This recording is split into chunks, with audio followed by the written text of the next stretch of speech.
amables oyentes, este tema de las finanzas en pareja puede no ser o no tener su talón de Aquiles solo en su mal manejo, sino que podemos estar dándole un rol tal vez más importante a las finanzas que a nuestra propia pareja. ¿Cómo manejamos este asunto y qué hay detrás de tal vez esas diferencias o divisiones que hay por el manejo de las finanzas?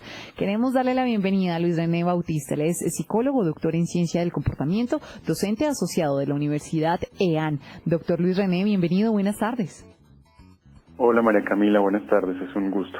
Muchas gracias por acompañarnos. Doctor Luis René, en términos generales, ¿qué lugar le damos al dinero en nuestra sociedad?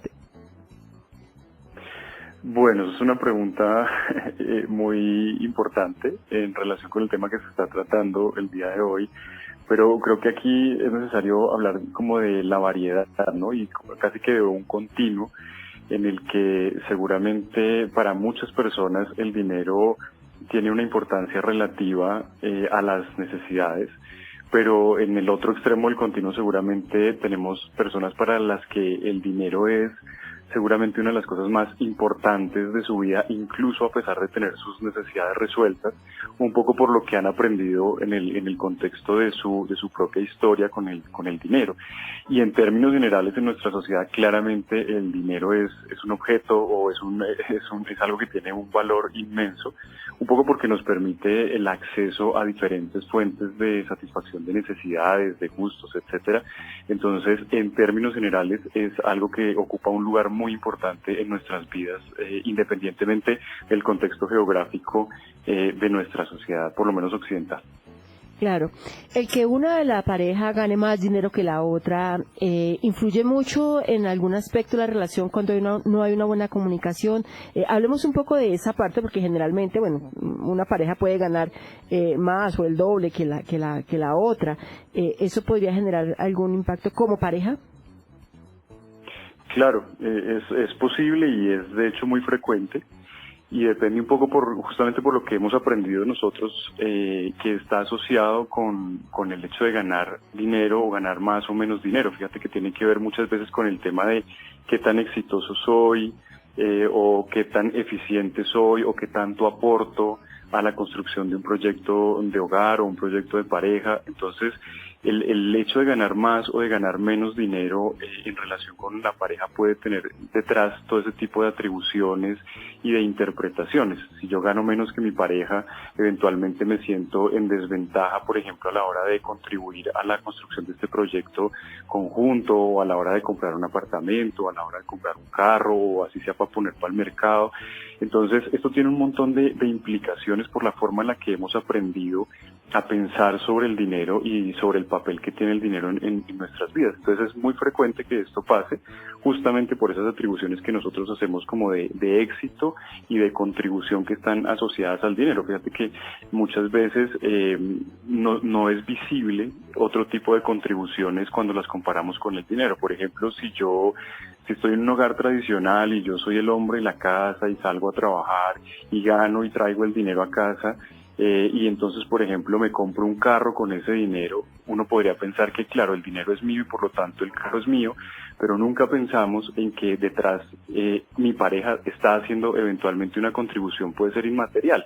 Por ejemplo, me está apoyando con las labores del hogar, por ejemplo, me está apoyando incluso con mis propias necesidades, y eso me permite a mí, por ejemplo, salir a trabajar y conseguir ese dinero. Entonces, a pesar de que la contribución del otro puede ser inmaterial o puede ser que no sea equivalente en términos de dinero, usualmente existe esa contribución, pero nosotros tendemos a invisibilizarla justamente por esta predominancia que tiene la contribución material o la contribución económica en sí misma.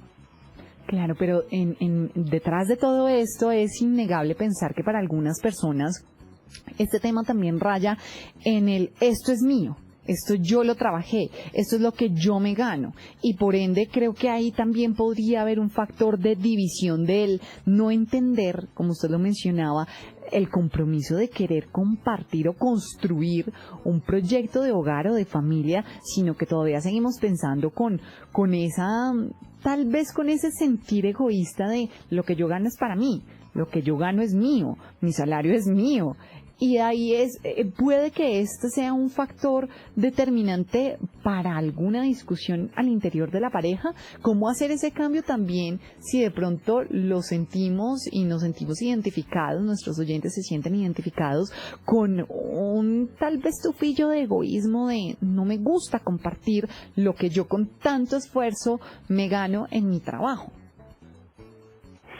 Claro, lo que pasa es, bueno, yo no quisiera entrar a hacer un juicio de valor frente a este tema. No me gustaría decir que algo es aquí el deber ser de las cosas, porque me parece que es muy importante que tengamos en cuenta que hay muchas dinámicas familiares muy diversas y digamos que no estaría bien, por lo menos desde el punto de vista profesional, decir que algo es correcto o incorrecto en ese sentido, o digamos que asumir que, por ejemplo, el hecho de que alguien no comparta los gastos la hace automáticamente una persona, por ejemplo, egoísta. Puede ocurrir, puede que este sea el caso en algunas veces, pero no necesariamente en todos los casos ocurre de esa manera. Piensa, por ejemplo, en el caso en el que una persona quisiera tener privacidad o autonomía sobre sus propios gastos, porque, por ejemplo, en el contexto de la gestión de la relación con su pareja, se ha dado cuenta o se ha encontrado con que su pareja tiene ciertas formas de relacionarse con ella en términos del dinero. Entonces, por ejemplo, no sé, es una persona eventualmente que se puede poner agresiva o que se puede sentir mal si se entera que la otra persona tiene X o Y, por ejemplo, ascenso, como ustedes decían ahorita, o incremento salarial. Entonces, muchas veces por cuidar esa armonía y por poner, de hecho, por encima a la relación de pareja, muchas veces las personas prefieren manejar ese dinero de manera autónoma. También hay acuerdos de pareja en los que eso se hace de esa manera y decimos, lo tuyo es tuyo, lo mío es mío, y aquí tú te encargas del 50 y yo me encargo del 50 y listo, yo veré en qué me gasto mis excedentes y tú los tuyos, y me parece que eso también es perfectamente legítimo. Entonces creo que no hay que satanizar el hecho de que exista una autonomía financiera en la pareja. Claro, esto no necesariamente es bueno, o que, por ejemplo, si yo tengo autonomía o quiero una autonomía financiera, no necesariamente es bueno porque mi pareja de pronto se vaya a molestar conmigo, porque si eso es así, quiere decir que, pues, de hecho es un síntoma de que hay algo que en la relación pues no está funcionando bien. Si yo debo ocultarle mis finanzas a mi pareja, bueno, eventualmente, más allá de la reflexión sobre el tema financiero, creo que debo reflexionar sobre el tema de la relación y de cómo está funcionando mi comunicación con mi pareja, de cómo están funcionando la distribución de los acuerdos, de las cargas, si es que eventualmente hemos hablado justamente de esas contribuciones materiales o de las contribuciones inmateriales que hacemos al hogar, si somos conscientes de ello. Entonces, claro, eso puede ser un síntoma de que la cosa necesita una conversación más amplia, pero de alguna manera creo que no necesariamente el deber ser de las cosas es que haya una bolsa compartida o que se compartan los gastos, sino más bien creo que sí vale la pena es tratar de encontrar acuerdos y una forma de gestionar la cosa en virtud o en función de lo que es importante para nosotros como pareja y como proyecto de hogar. Claro, pero doctor Luis René, también no irnos de pronto al otro extremo, de querer controlar, ¿no? Porque ahí podemos rayar en una forma de violencia que en este espacio sí que hemos insistido que son las violencias económicas, y es también de alguna forma como someter a quien va a ser la víctima a que porque yo soy el que pongo más, porque lo que usted trabaja es también mío, como irnos a ese otro extremo que también puede, pues que por supuesto es un extremo sumamente complejo y difícil de llevar, porque es una forma de violencia.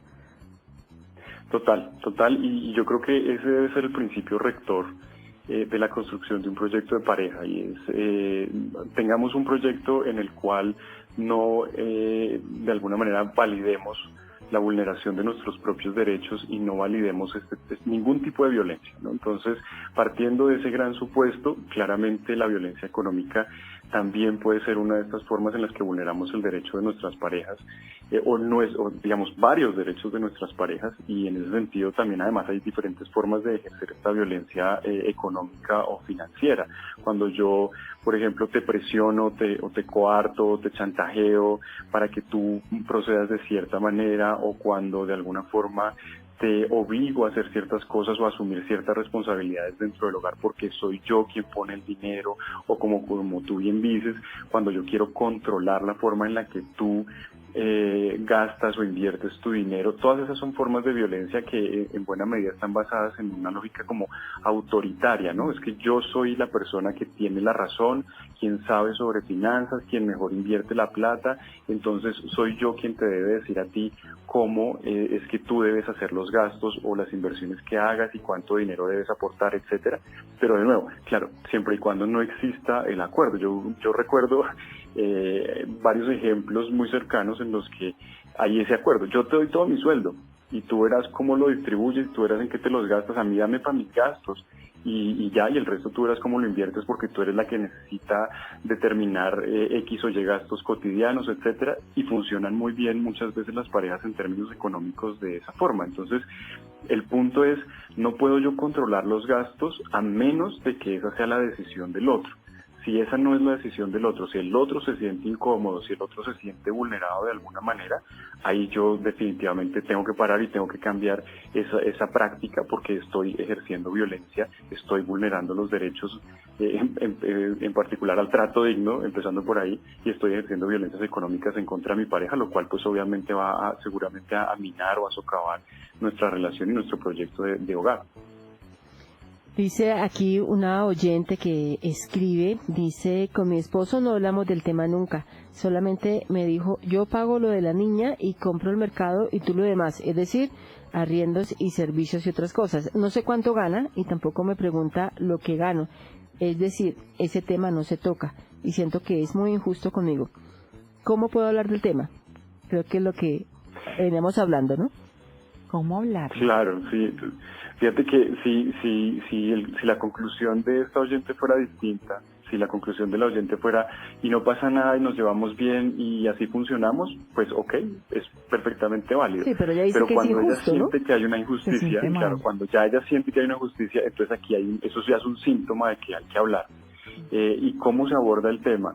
Pues claro, también depende de las relaciones, de la forma en la que se haya construido la comunicación en la pareja, pero por supuesto lo mejor siempre es abordarlo en el contexto de una situación pues amable, de ninguna manera abordarlo en un momento de furia o de discusión o de pelea, donde todo el mundo tenga la cabeza caliente, etcétera, sino por el contrario, en un escenario amable. Si es mi costumbre con mi pareja de pronto invitarla a tomarse un cafecito, decirle, mira, pienso que aquí hay algo con lo que yo no me estoy sintiendo cómoda y tiene que ver con esto, ayúdame a pensarlo, ayúdame a elaborarlo, de pronto estoy equivocada, pero quisiera conocer qué piensas y quisiera saber si eventualmente pudiéramos cambiar un poco el acuerdo frente a este tema si es que yo de alguna manera tengo razón. Entonces, cuando yo lo converso en una situación tranquila, cuando yo lo converso además concediendo la posibilidad de estar equivocado, cuando yo además abordo la conversación siendo empático y entendiendo las razones por las cuales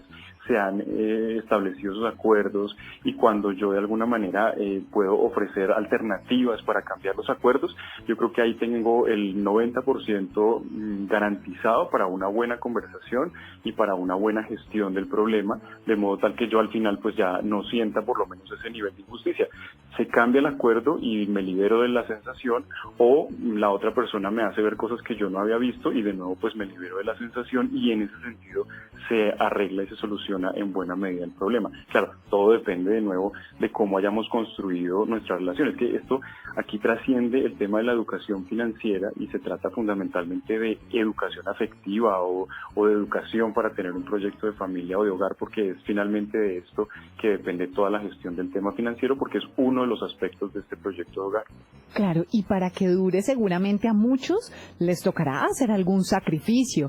Y quisiera también, doctor Luis René, para ir ya concluyendo, que habláramos de cómo cambiamos esos hábitos, y en este caso hábitos financieros que sabemos que nos están generando problemas en el hogar, incluso huecos en el bolsillo, tal vez porque tengamos hábitos de consumo bastante elevados, en cosas que a veces no necesitamos, que no tenemos un buen presupuesto, bueno, todo lo que nuestro invitado anterior desde el punto de vista de finanzas nos explicó, pero ahora con usted, ¿cómo cambiamos nuestro comportamiento a la hora de comprar? Y comprar a veces cosas que ni necesitamos y sí que pueden ser complicados para para las finanzas, pero también otros hábitos que seguramente, por ejemplo, el no contarle que cuánto gano, o las bonificaciones, o los aumentos, etcétera, a la pareja, porque no hay confianza. ¿Por dónde empezamos a hacer eso?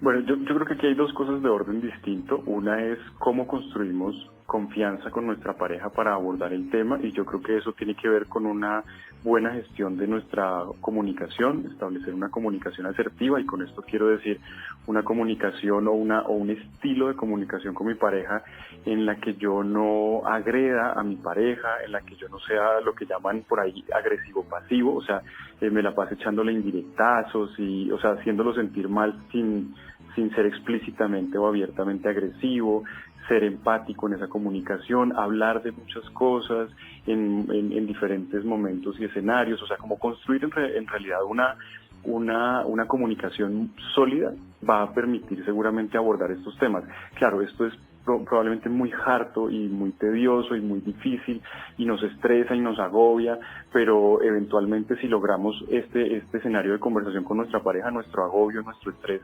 seguramente va a disminuir. Es como sacarse la muela para evitarse el dolor permanente.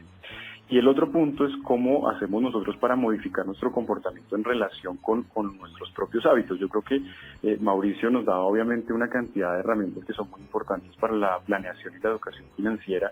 Así que yo creo que yo lo que tendría que decir como desde el punto de vista de la psicología es trabajar un poquito en lo que llamamos los psicólogos el autocontrol.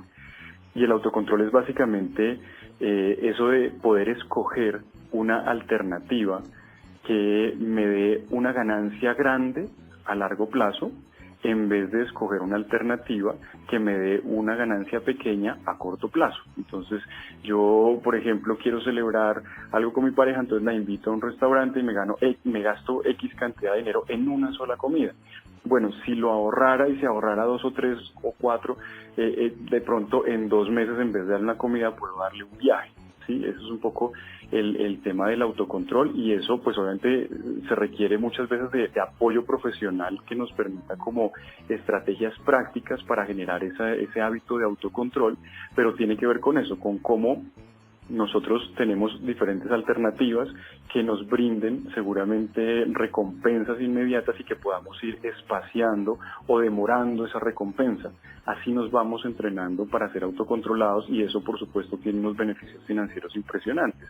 Pero de nuevo, si no lo podemos hacer simplemente así como por sentido común, seguramente tendríamos que consultar, y hay un montón de psicólogos que son expertos justamente para darnos estrategias prácticas para poder generar ese tipo de estrategias de autocontrol para disminuir los gastos. Entonces no se les olvide que podemos ir al psicólogo no solo porque estemos deprimidos, sino porque eventualmente queremos autocontrolarnos en nuestros gastos económicos y queremos tener educación financiera, pero además educación emocional o afectiva para poder conversar con nuestra pareja de maneras asertivas y constructivas. Y esa es la tarea que tenemos, por si las cosas de pronto en casa no están marchando muy bien en términos de las finanzas, pues sentémonos primero a conversar y a seguir estas recomendaciones que nos pueden ayudar y sacar de dolores de cabeza. Un cafecito, dijo el doctor. Un cafecito. En buena onda, ¿no? No cuando estemos agarrados. Y ni no nada, con reclamos. Ni reclamo. El tono de voz supongo que también puede ser importante. Bueno, en fin, esperamos que hayan tomado nota de toda la información que nos ha dado nuestro invitado hoy, súper especial, para hablar de estos temas que seguramente ustedes me han caído muy en cuenta. Doctor Luis René Bautista, muchas gracias. Muy amable por su tiempo con nuestra audiencia. Bueno, mil gracias a ustedes, María Camila y Gloria. Un abrazo. Un abrazo. Luis René Bautista, psicólogo, doctor en Ciencias del Comportamiento, docente asociado de la Universidad EAN y coordinador del Comité de Política Pública del Colegio Colombiano de Psicólogos en Prácticas Parentales y Crianza sin Violencia.